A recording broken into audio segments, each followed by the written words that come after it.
Hi ചങ്ങാതിമാരെ, നമ്മുടെ ഇന്നത്തെ യാത്ര ടിപ്പു സുൽത്താൻ്റെ സമ്മർ പാലസ് ദാരിയ ദൗലത്ത് ബാഗ് എന്നാണ് ഒരു പേര്.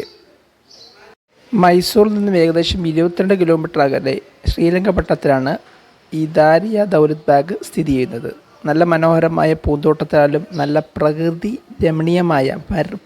മനോഹരമായ ഒരു സമ്മർ പാലസാണ് നമ്മളിപ്പോൾ കണ്ടുകൊണ്ടിരിക്കുന്നത്. നേരെ അങ്ങോട്ട് കയറിപ്പാണ്. അതുപോലെ ടിപ്പു സുൽത്താൻ്റെ കാലത്തുള്ള പുരാതനമായ എല്ലാ സാമഗ്രികളും അത്യാവശ്യം എല്ലാം തന്നെ ഉണ്ട്. കാരണം ഈ ദാരിയ ദൗലത്ത് ബാഗ് എന്നുള്ളത് ചുറ്റും വഴിയിൽ തീർത്ത ഒരു സമ്മർ പാലസാണ്. അതിൻ്റെ കവാടം കയറിയാണ് നമ്മൾ ഇങ്ങോട്ട് കയറുന്നത്. അവിടെ കയറുമ്പോൾ അവിടെ ഫ്രണ്ടിൽ ബാർകോഡ് സ്കാൻ ചെയ്തിട്ടാണ് ഇതിൻ്റെ അകത്ത് പ്രവേശനം.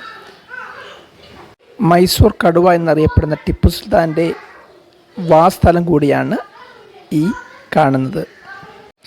ഈ പാലസ് നിർമ്മിച്ച് 1784 അതുപോലെ തന്നെ പ്രത്യേകത തേക്കുമരത്തിൽ നിർമ്മിച്ച ചതുരാകൃതിയിലുള്ള ഒരു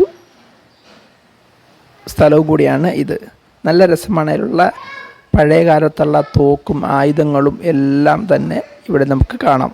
ഒരുപാട് ചരിത്രശേഷിപ്പുകൾ നൽകിയ ഒരു സ്ഥലം കൂടിയാണ്. അതുപോലെ തന്നെ എല്ലാ സംഗതിയും ധാരാളം കാണാനുണ്ട്.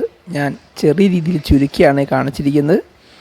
അപ്പോൾ അങ്ങനെ നമ്മുടെ ആഗ്രഹം പൂണിഞ്ഞുകൊണ്ട് ടിപ്പു സുൽത്താൻ്റെ ആ ഭാഗമെല്ലാം കാണണം എന്ന് ആഗ്രഹിച്ചുകൊണ്ടാണ് നമ്മളിന്ന് ടിപ്പു സുൽത്താൻ്റെ ആ ഒരു മൈസൂർ കാണാനെത്തിയിരിക്കുന്നത്. ദാരിയ ദൗലത്ത് ബാഗിൽ നമ്മൾ കാഴ്ചകൾ കണ്ട് ആ കൊട്ടാരത്തിൻ്റെ ഫ്രണ്ട് വശത്ത് വന്നാൽ കാണാവുന്ന മറ്റ് സംഗതിയാണ് കണ്ടില്ലേ. നല്ല പ്രകൃതി പച്ചപ്പ് വിരിച്ച ഒരു മൈതാനമാണ്. ധാരാളം സഞ്ചാരികൾ എത്തുന്ന ഒരു സ്ഥലം കൊണ്ടാണ് ഇതല്ലേ. പല എന്തൊക്കെ വെച്ചിട്ടുണ്ട്. ഉണ്ടാകുന്ന ദൂരം നോക്കിയാൽ നല്ല രസമുള്ള ഒരു കാഴ്ചയും കൂടിയാണ്.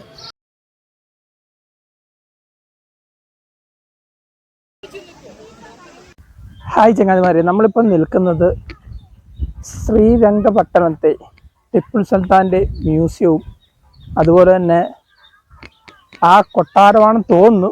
എനിക്ക് അധികം ചരിത്രമൊന്നും അറിയത്തില്ലെങ്കിലും ആ ഒരു മ്യൂസിയം എന്ന് വേണ്ടി പറയാം. ആ മ്യൂസിയത്തിൻ്റെ ചുറ്റുവട്ടത്തുള്ള ആ ഒരു നല്ല മനോഹരമായൊരു പച്ച പരവതാന വിരിച്ച് പോലുള്ള ഒരു മൈതാനത്താണ്. അതുപോലെ തന്നെ ഈ ചെറുതായിട്ട് കാണുന്ന മരങ്ങളെല്ലാം മാവാണ്. അത്യാവശ്യം മാങ്ങ കായ്ച്ചിട്ടുണ്ട്. ധാരാളം സഞ്ചാരികൾ വരുന്നുണ്ട്. ഇതാണ് ആ മ്യൂസിയം. ടിപ്പു സുൽത്താൻ്റെ പഴയ ആ കാലത്തുള്ള പീരങ്കി, വാള്, തോക്ക്, തൊപ്പി അതുപോലുള്ള സാമഗ്രികളാണ്.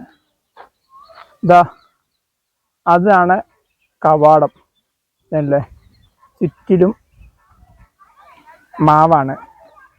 അത്യാവശ്യം മാങ്ങ കായ്ക്കുന്ന സീസൺ ആയതുകൊണ്ട് മാങ്ങായും നമുക്ക് കാണാം. അങ്ങനെ ഞങ്ങൾ മൈസൂർ യാത്രയിൽ ശ്രീരംഗപട്ടണത്തെത്തി. അതിനുശേഷം ടിപ്പു സുൽത്താൻ അവറുകളുടെ കാണാൻ പറ്റുന്ന ഏതൊക്കെ സ്ഥലങ്ങളുണ്ടോ അവിടെയെല്ലാം സന്ദർശിച്ചുകൊണ്ടിരിക്കുകയാണ്. അതിൻ്റെ ഭാഗമായിട്ട് ഞങ്ങളങ്ങനെ മ്യൂസിയത്തിലെത്തിയിരിക്കുകയാണ്. അങ്ങനെ ആ മ്യൂസിയത്തിലെ കാഴ്ചകളെല്ലാം കണ്ട ശേഷം ഞങ്ങൾ അവിടെ നിന്ന് തിരിക്കുകയാണ്. അപ്പോൾ ഇന്നത്തെ വീഡിയോ അവസാനിക്കുക. നിങ്ങൾക്ക് എല്ലാവർക്കും ഇഷ്ടപ്പെടുന്ന തീർച്ചയായും ലൈക്ക് അടിക്കുക. അഭിപ്രായം കമൻറ്റ് ബോക്സിൽ രേഖപ്പെടുത്തുക. ധാരാളം ചരിത്രങ്ങൾ ഉള്ള സ്ഥലമാണ്. എനിക്കറിയാവുന്ന മാത്രം പറഞ്ഞു. അപ്പോൾ ഇന്നത്തെ വീഡിയോ അവസാനിക്കുന്നു. Okay, thank you.